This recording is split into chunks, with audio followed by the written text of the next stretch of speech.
রসুলপুর গ্রামে এক রমজান আলী থাকতো। সে ছিল অনেক গরিব।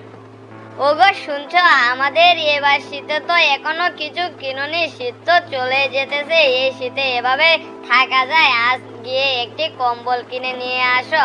হ্যাঁ, আমি তো ভাবছিলাম কম্বল এবং কি মেয়েটার জন্য জ্যাকেট কিনে নিয়ে আসবো, কিন্তু আমার তো টাকা নেই। মালিকেও টাকা দিতেছে না কেন কিছুই বুঝতেছি না। যাই মালিককে গিয়ে বলি যে আমাকে টাকা দিতে। আচ্ছা ঠিক আছে, তাহলে যে বলো। মেয়েটারও তো অনেক শীত লাগে, দেখো এই দুইটা কম্বলে কি আমাদের হয়?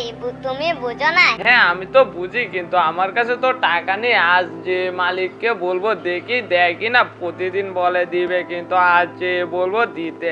এটা বলে সে বাসা থেকে বের হলো। তখন সে তার মালিকের বাসায় গিয়ে বলতেছে, মালিক আমাকে না আপনি টাকা দেবেন? হ্যাঁ তোকে তো টাকা দেবো। আচ্ছা তোকে একটা কাজ দিতেছি, করে আস। আচ্ছা ঠিক আছে মালিক, তাহলে আপনি আমাকে কাজ দেন। গুরুকে নিয়ে আমার পাশের ক্ষেতটা আলবিয়ে আস, তারপর তোকে আমি টাকা দিতেছি। তখন সে গুরু নিয়ে চলে গেল।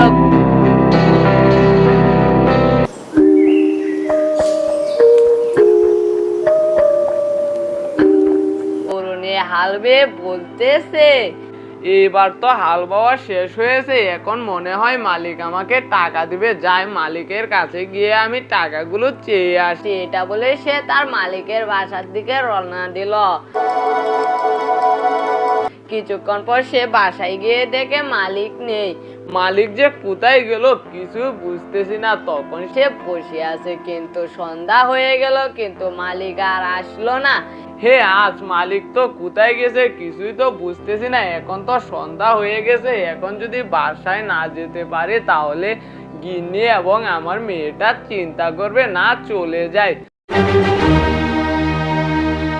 তখন সে খালি হাতে সে বাসায় চলে গেল। ওগো তুমি না বলেছিলে আমাদের জন্য কম্বল নিয়ে আসবে এবং কি মেয়েটার জন্য একটা জ্যাকেট কিনে আনবে? হ্যাঁ আমি তো আনতে চেয়েছিলাম, কিন্তু আজ আমাকে মালিক একটি কাজ দিয়েছিল, কাজটা সেরে এসে দেখি সেখানে মালিক নেই। এখন বলো আমি কি করব? আচ্ছা ঠিক আছে, সমস্যা নাই, আজ থেকে যাই, তাহলে কাল তুমি যে নিয়ে আসবে। আচ্ছা ঠিক আছে, মেয়েটা তো ঘুমিয়ে গেছে, চলো আমরাও ঘুমিয়ে যাই। তখন তারা ঘুমিয়ে গেল। পরের দিন সকালে উঠে ওই চোখটা আবার ওই মালিকের কাছে গেল। গিয়ে বলতেছে, মালিক কাল যে বলেছিলেন আমাকে টাকা দেবেন, দেখেন এই শীতটার মধ্যে আমার মেয়েটাকে একটা জ্যাকেটও কিনে দিতে পারিনি। এখন কি করব কিছুই বুঝতেছি না। আপনি না কিছু টাকা দিবেন বলেছিলেন, এখন কি দেবেন? হ্যাঁ বলেছিলাম তো তোমাকে টাকা দেব, কিন্তু এখন তো আমার কাছে টাকা নেই। টাকা হলে তোমাকে দেব। মালিক এসব আপনি কি বলতেছেন? আপনি আমাকে দিয়ে অনেক কাজ করাচ্ছেন, কিন্তু টাকা দিবেন না, এটা একটা কথা হলো? আপনার কাজ আমি করব না। তুই কাজ করবি না, কাজ না করলে তো হবে না, তোকে কাজ করতেই হবে। তুই যদি চলে যাস তাহলে কোথাও কাজ পাবি না। না মালিক আপনি আমাকে টাকা দেন না, আমার মেয়েটা এই শীতে কষ্ট করে, তার জন্য একটি জ্যাকেটও কিনতে পারিনি। আর আপনি বলেছেন আপনার এখানে আরো কাজ করছে, আমি এখনই চলে যাব। এটা বলে সে বাসার দিকে রওনা দিল। তখন মেয়েটাকে গিন্নি বলতেছে, বাচ্চা শুনো। হ্যাঁ মা বলো, কি হয়েছে? তোমার বাবা বলেছে তোমার জন্য নাকি শীতের একটা জ্যাকেট আনবে। তুমি আর এই শীতে কষ্ট করতে হবে না, তুমি নতুন জ্যাকেট পরে তুমি স্কুলে যাবে।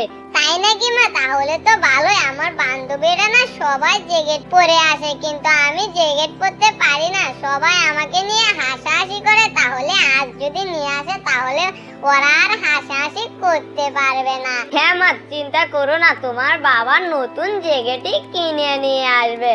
তখন তারা বসে আছে। ওইদিকে আবার রমজান আলী সে আসলো, এসে বলতেছে, ওগো তুমি না বলি মেয়েটার জন্য জ্যাকেট নিয়ে আসো? মেয়েটা তো তোমার জন্য বসে আছে, কিন্তু জ্যাকেট আনোনি।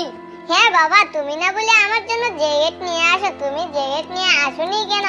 হ্যাঁ মারে তোর জন্যই তো জ্যাকেট আনতে গিয়েছিলাম, কিন্তু আজ মালিকের টাকা দেয়নি, সেজন্য আমি ওর চাকরি ছেড়ে দিয়ে এসেছি। এখন কি যে করব কিছু বুঝতেছি না, এখন রক্ত বিক্রি করে হলো তোর জন্য জ্যাকেট কিনে নিয়ে আসবো। না বাবা, তোমার রক্ত বিক্রি করতে হবে না, তোমার জ্যাকেট কিনে দিতে হবে না, আমি জ্যাকেট ছাড়াই থাকতে পারবো। তুমি যদি একটা কাজ পাও তাহলে ওই কাজের টাকা দিয়ে আমার জন্য একটা জ্যাকেট কিনে নিয়ে আসো। এটা বলে তারা বসে ভাবতে শুরু করলো। পরের দিন সে হাঁটতেছে আর বলতেছে, এখন যে কোথায় কাজ পাই কিছুই বুঝতেছি না, মেয়েটার জন্য একটা জ্যাকেট কিনে দিতে পারলাম না, এখন কি যে করি। যাই দেখি কোথাও কোনো কাজ পাই নাকি, তা না হলে এর কাছ থেকে কিছু টাকা ধার নেব। তখন সে একটি লোকের কাছে গিয়ে বলল, ভাই শুনো, আমাকে কিছু টাকা ধার দিতে পারবে? তোমাকে আমি একটা নতুন কাজ পেয়ে তোমাকে টাকা দিয়ে দেব। না, আমি কোনো বেকার ছেলেকে টাকা দেই না। তুমি যদি কাজ পাও তারপর আমার এখান থেকে টাকা নিও। তুমি এখন চলে যাও। তখন সেখান থেকে তাকে চলে যেতে বলল। তখন সে হাঁটতেছে। বন্ধুরা, তারপর কি হয়েছিল ওইটা দেখতে হলে কমেন্টে পার্ট 2 লিখে যাবেন। আর আমার চ্যানেলে নতুন হয়ে থাকলে চ্যানেলটিকে সাবস্ক্রাইব করে পাশে থাকবেন।